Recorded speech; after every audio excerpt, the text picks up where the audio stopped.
You ask Tiger to solve. This deals with linear equations with one unknown. The final result is z equals -15. Let's solve it step by step. Simplify the expression. Expand the parentheses. Simplify the arithmetic. Group like terms. Simplify the arithmetic.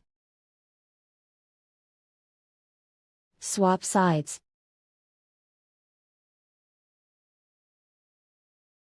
Group all constants on the right side of the equation. Add 11 to both sides.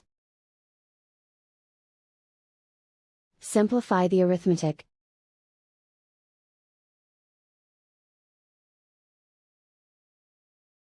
Isolate the z.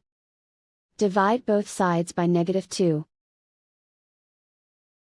Cancel out the negatives. Simplify the fraction.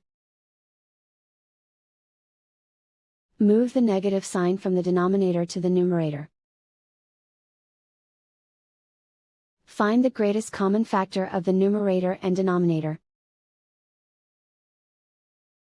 Factor out and cancel the greatest common factor. And so the final result is z equals -15.